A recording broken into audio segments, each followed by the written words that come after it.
What's up, YouTube? You're watching a clip from the Watch Talk live stream with myself and my friend AB from Watch Collecting Strategies. This live stream and all future live streams will be hosted on our new channel exclusively for live streaming and podcasting. That's the Watch Talk live channel. If you're not already subscribed, I'll leave a link down below. You should head over there and subscribe to that channel so you don't miss out on any of the live talks, chats, and streams. All right, so let's move on to our best EDC watch topic. From $100 to $10,000 at a few different price points. We have four different price points. And before we do that, I did mention when the live stream started that I was going to do a live giveaway of all of these Wrist Candy Watch Club NATO and Perlon straps that I have left over. We have currently 28 viewers. I think the easiest way to do this giveaway is I have a number in my head, 1 to 28. First person to type that number in the live chat will win these straps. Go ahead and go, guys. Pick a number 1 to 28. First one to get the number that I am thinking of will win the straps. We got a 3, 17, 12, 25, 16, 25, 13, 11, 28, 1, 2... Someone's just typing every single number. That's a little bit cheating. Nobody has hit the magic number yet. Somebody said 29, but we only had 1 to 28. Can I win? Can I guess? You cannot. Oh, man. 14. There it is. Philip Fiaco. I'm not sure how to pronounce that, but we have number 14 is the winner. Philip, congratulations. Hopefully congratulations.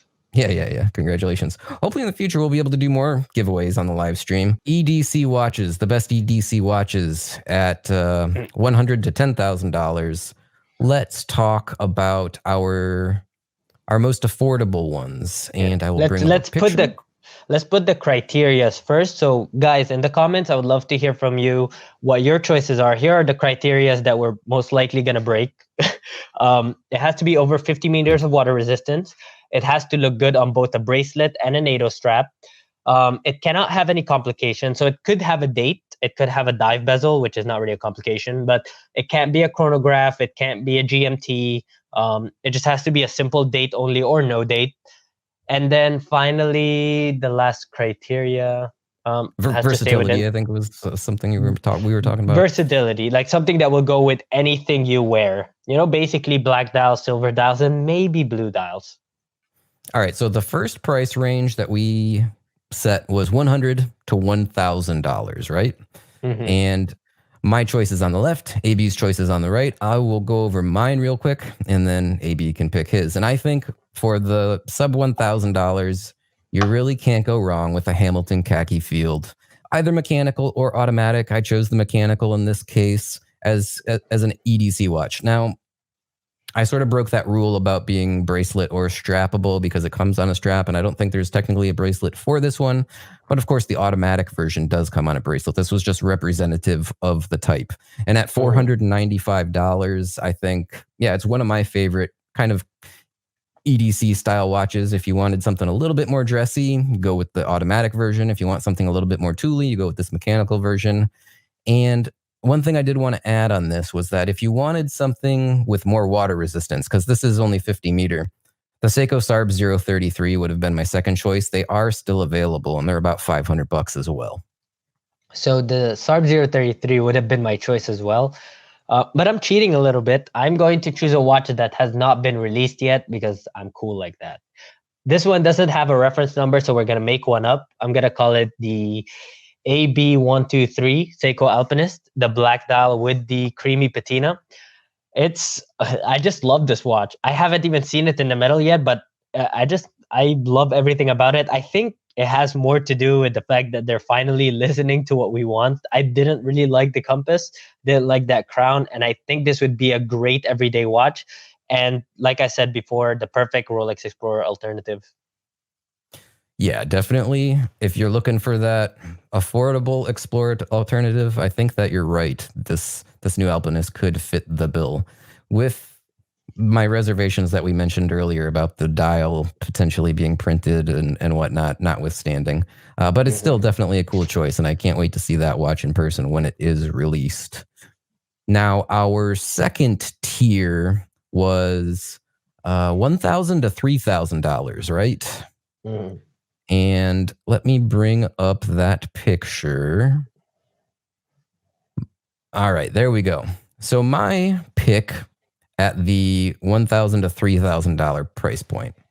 And I've talked about this watch a lot. If I didn't already have a dive watch that I wear all the time in the Rolex Submariner, I would really consider picking up one of these Oris Diver 65s.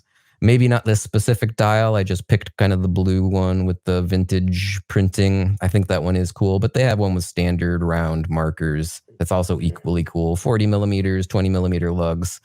I have reviewed this watch on a strap in the past. I think that it's a great watch. And for the price of basically $2,200 MSRP, and of course you can pick them up pre-owned way, way cheaper, I think it's a huge value diver and would make for as good of an EDC kind of watch as my Rolex Submariner does, honestly. I think it's just an outstanding watch at the price point of between $1,000 and $3,000.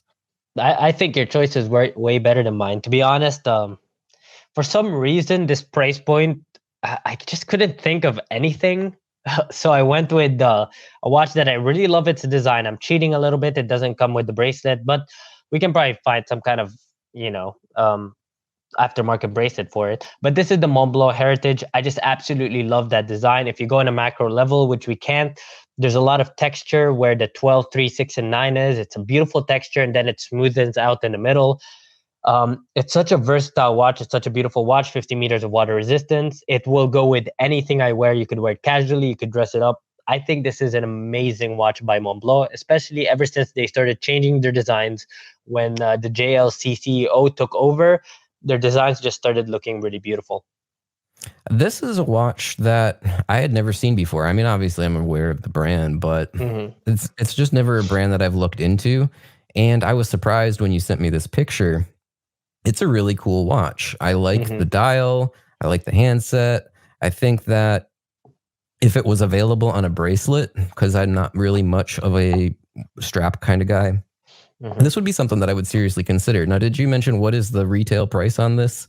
$2,250, I think. Yeah, I mean, that's not terrible. And I'm sure because, it's not a highly collected and sought after brand, pre-owned prices, much like the Oris that I picked, would be very, very competitive. Pre-owned, you could get it for $1,500 maybe, but the price I saw was on Hodinkee shop. This is not sponsored by Hodinkee, by the way, but it was, I think, around $2,250. Hodinkee, if you're listening, sponsor us. We'd appreciate it. Thank you very much. Couple of suggestions in the comments before we go on to the next one. Cowboy Swami says the Tudor Ranger. I do like the Ranger, actually. That's a pretty good suggestion. I should have thought about that one. And Johan Rydell, the Zodiac SSW. We talked briefly about Zodiac in one of our previous podcast live streams. Someone in the comments asked about that one. Their designs are just like way too They're pretty radical. crazy. They're some... SSW, I think, stands for Super Seawolf. And they have some pretty crazy colors there. It would be a great everyday watch for their simple designs, but I kind of like their crazy colors, actually. They have the watermelon design. They call it the watermelon because of the colors. I think those watches are pretty cool. Junior Johnson says Tudor Black Bay 58, and I guess that will lead us into the next bracket because the Tudor Black Bay 58 isn't under $3,000 that I've ever seen. However, our next pricing tier bracket is $3,000 to $6,000, and at that tier, that was my choice, the Tudor Black Bay 58, which comes in at $3,700 MSRP. I don't think that there's any real deals in the pre-owned market or the gray-owned market, gray market, I guess I should say, on this watch yet. Gray-owned, that's awesome. I don't think there's any real deals to be had on this watch yet, so I put it in this $3,000 to $6,000 tier. And I'm not sure if there's a real better for value diver out there. I mean, most of the stuff is comparable, but much more expensive in terms of quality versus price that you might be looking at, be it, an Omega, be it obviously Rolex, Grand Seiko's divers even. I mean, everything comes in quite a bit higher than this. I said in my Seiko video that the Seiko 62 MAS reissue, if they would have just made this a regular production watch, it could have been such a strong competitor for this Tudor Black Bay, Absolutely. Absolutely. And the thing is, the Black Bay, I have an unpopular opinion. I don't think it's that crazy value for 3,500 because, I mean, it's a really cool watch. The design is phenomenal. But you have an aluminum bezel. You have a decent movement. I feel like spec-wise at this price point, the Omega Seamasters are better when it comes to specs. But design-wise, the Black Bay definitely takes the cake. I feel like I understand why they didn't go with ceramic, but in the same time, personally, I would be upset as soon as the bezel starts fading. I guess it gives it more of a vintage aesthetic, but I really like that gilt bezel. And when it starts fading, it's just not going to look as good. But it's a decent value. It's not amazing as most people are saying. But it's a really great watch. Actually, I'm not gonna lie, I almost did what Junior did, and I almost put my 1 to 3,000. I almost put the Black Bay 58 there just to cheat a little bit.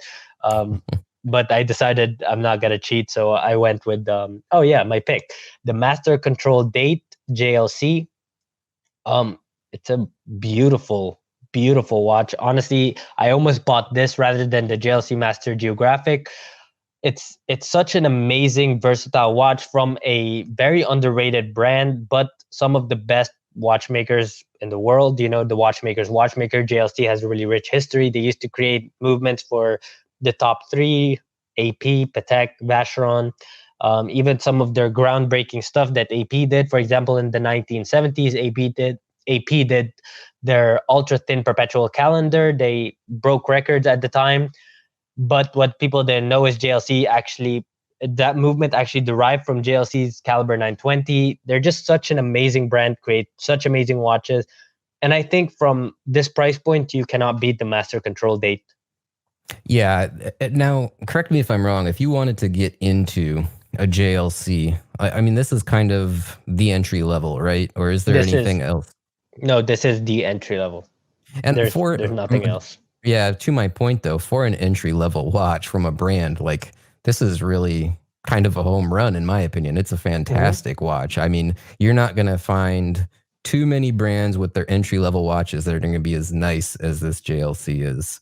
Now, one thing I did want to comment on, you had mentioned on my Tudor pick, and a few people in the comments said also, they would go for a Seamaster here. Now, granted, our price range that we're dealing with is $3,000 to $6,000, and you could get a Seamaster. A brand new Seamaster is $5,200, but $3,700 versus $5,200 is a pretty big difference. As a matter of fact, Ben mentions in the comments, I'd 100% trade my Black Bay 58 for the last gen Omega ink black dial. Yeah, you could probably find a deal on a pre-owned last generation version. I was sticking mostly to retail prices, and at retail prices, I think that the Tudor Black Bay is a really good value. In-house movement, super high quality. Relative to the Omega, is it a better value? I mean, Omega probably has some better technology. It's a tough one, but there is a big price disparity between the two. To be fair, with my comment, I was mentioning pre-owned prices. So pre-owned prices, the Seamaster takes the cake in my opinion. But retail, the Black Bay is absolutely great value, But I mentioned before when I was saying I don't feel like it's amazing value in a sense like the stuff you could get pre-owned versus the stuff you can get. That's what I should have kind of mentioned. I feel like you can get a lot of really cool watches at that price point if we're talking pre-owned. But if we're talking retail, like you said, in-house movement, great design, great watch, it is great value.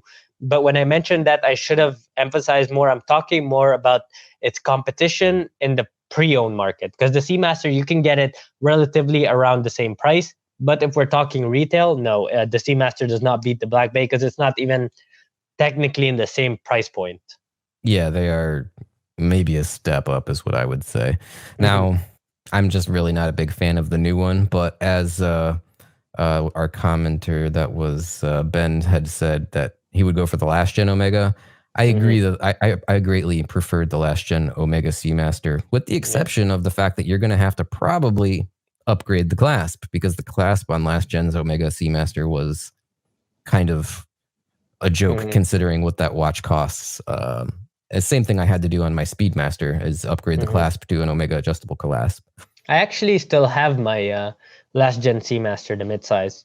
I don't have it with me right now, but it's a great watch. And honestly, if you guys want value, moving a little bit away from this, get the midsize version. You can pick those up for crazy deals. And if you like smaller dive watches, the midsize version, I kept that watch. It's so nice on the wrist. It's classy because of the size.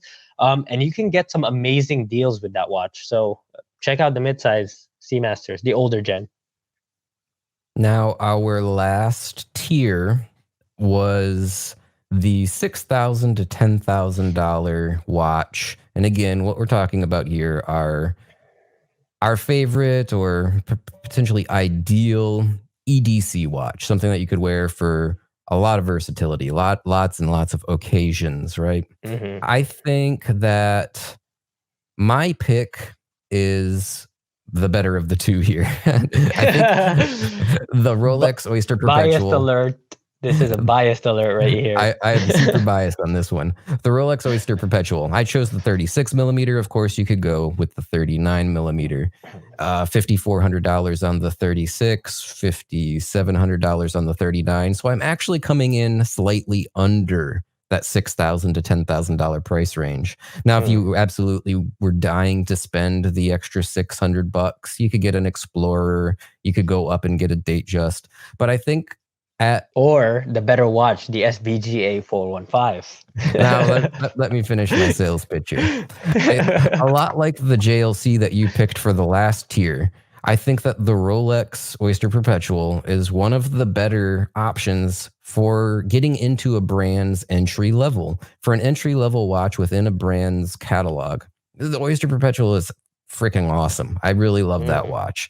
I chose the blue dial 369 because I knew if I chose the black dial, you would bust my balls and you would say, oh, you're being boring, you're being unadventurous. But I do like this blue dial 369 model. Of course, you have, everything else that comes along with the Rolex, the in-house caliber movement, the high quality everything, case, bracelet. No anti-reflective coating on the crystal. One of my small gripes with Rolex, but it is what it is.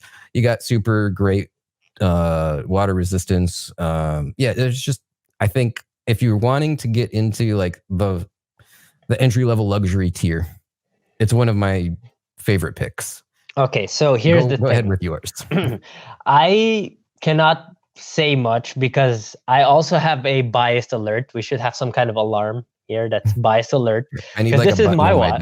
Yeah, it's like biased, but I'm biased because this is my watch, the SBGA 415, and this is my honest answer, despite what anybody might say, because most people will say, you chose this because it's in your collection. But the thing about that is I chose it. I'm the one who chose it for my collection. So obviously, this is actually my choice. And the SBGA 415, is it better than the Oyster Perpetual? I mean, that's a hard question, because I was actually considering the Oyster Perpetual 39 white dial versus this watch.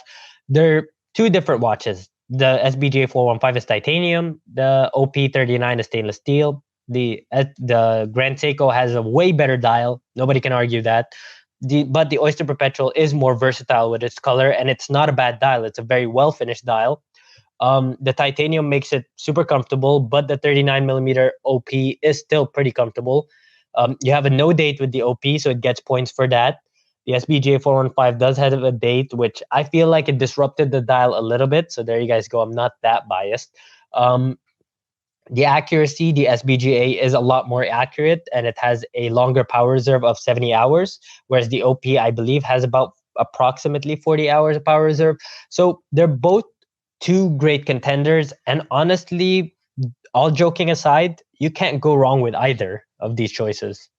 Absolutely. I mean, we're just teasing each other because Yeah. I knew your predilection towards Grand Seiko and specifically these dials, and I'm just teasing you more than anything. I think that your choice is a great one. I knew you chose a blue dial to try to calm me down a little, because if you chose the black dial, then I would have just, I just would have left this live stream. I would have been like, okay, I'm done. But the blue dial, in my opinion, it's still extremely versatile.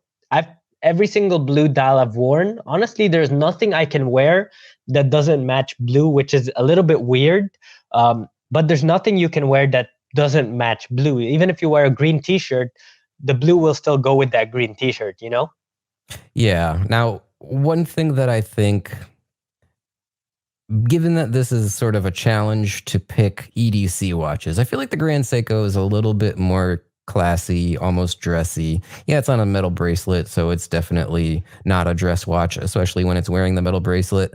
But I feel like for anything from like shorts and a t-shirt all the way up to, serious business attire, I feel like the Rolex Oyster Perpetual probably serves more purposes. It's just a little bit more under the radar. It's casual enough to be a casual watch, dressy enough to be a dressy watch. I feel like the Grand Seiko leans a little bit more dressy because of the beautiful dial, don't get me wrong, and the polished center or edges of the center links on that bracelet. That's just maybe not quite as versatile. I agree. The 39 millimeter specifically with the white dial, I feel like is the most versatile out of all of the Oyster Perpetuals. If you were going to have, and this is my answer every time somebody asks me, if I could only have one Rolex, what would it be? I mean, to be a little biased, I'd probably say the Submariner. But if I'm being logical, I feel like the Oyster Perpetual 39 with a white dial is the better option, simply because it's more versatile. Is it a better watch? Arguable. It's not better, but the Submariner isn't that much better either. But with a white dial, you can dress it up, dress it down. It's more versatile without having the bezel of the Submariner. So it's not purely a sports watch. It's kind of a hybrid. If you could only have one Rolex, I would vote the Oyster Perpetual 39 in white dial, and just for you, also the black dial. Awesome. Mr. Lantrix in the live stream comments says Aquaterra. I had to debate with myself on this choice, actually. I was like, Aquaterra or Oyster Perpetual? I think they're both $5,700, $5,400 to $5,700. And yeah, that would be two watches that are very similar. And you could also throw the Rolex Explorer in there. A bunch of people mentioned the Explorer. I think that's another very, very similar, very big contender for this price tier category. Yeah. I like the Aquaterra, but the clasp on the bracelet is like one of those like foldy butterfly clasps, isn't it? There's really not much micro adjust there, and I've never tried one on, but I'm concerned, would I be able to get a comfortable fit with such a small amount of leeway in terms of sizing, basically having to rely on half links, unless the newer models do have a bigger clasp with more adjustability, and I haven't seen them yet. I'm not sure, but I don't think they do. Yeah, foldy is never great. The Aquaterra is actually the watch that was escaping me when I was thinking about this list. That's why when he said it, I was like, yeah, that's the one I was thinking of, because I was trying to think. I was like, there's an Omega out there, and I don't know why I couldn't think of the Aquaterra. And I believe they just released 2 new models. I've yet to do some research on them, but maybe they fixed the bracelet issue. But Aquaterra is a phenomenal. That is the direct competitor to the Rolex Explorer. Actually, one rule I was gonna tell you, Guy, I was gonna mention actually in the live, was you're not allowed to choose the Rolex Explorer, because that is by default. I mean, there's no arguing. By default, I think the Rolex Explorer is the perfect everyday watch. You can't argue that. So, new rule after we're already done with the game: the Rolex Explorer is not allowed. Well, neither one of us chose that one, so it worked out in the end. Yeah. Comment from Ben Frazier, since we're pretty much wrapped up on that topic. We'll take a few comments here in the live stream before we shut down for the afternoon. So if you guys have anything that you'd like to ask us specifically, throw them out there now, and we'll try to get through a couple of them. Now, Ben says, spent over retail last week to get an Explorer 1 with my daughter's birth month year on